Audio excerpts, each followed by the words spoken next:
మా బతుకులు కొట్టడం ఇది కరెక్ట్ కాదండి అసలు. అన్ని రోడ్డు మీద 10, 20, 100కి 200 మేము బతికినాలు పిల్లలతో ఉన్నారు. చచ్చిపోవడానికి కూడా ఇలా రెడీ అయిపోయాడు. అయినా ఎవ్వరూ ఎంత స్పందించట్లేదు. కానీ మరి గవర్నమెంట్ వేస్ట్ అసలు గవర్నమెంట్ చాలా చెత్తగా ఉంది, వరస్ట్గా ఉంది. రోడ్డు మీద బతుకులు కొట్టేస్తే ఏంటండి 1000కి 200కి 500 మేము బతుకురాలి మరి.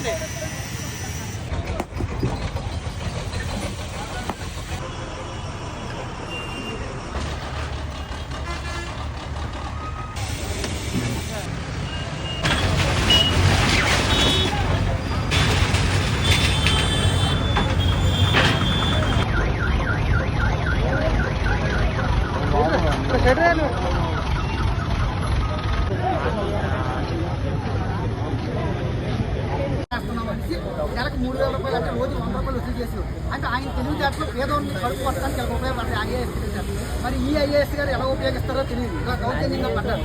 మాకు రెంట పెట్టినా ఆశీలు పెట్టినా మీరు గవర్నమెంట్కి ఆదాయం పోతుంది రోడ్డు వలన, లేదు ట్రాఫిక్ బ్లాక్ అయిపోతుందంటే ట్రాఫిక్ బ్లాక్ అయిపోయినప్పుడు 2016 నుంచి 2019 వరకు చంద్రబాబు నాయుడు గారే ఉన్నారు కదండి. అప్పుడు ఇదే రోడ్లో పర్మిషన్ చేసుకోవడానికి ఉన్న అధికారులు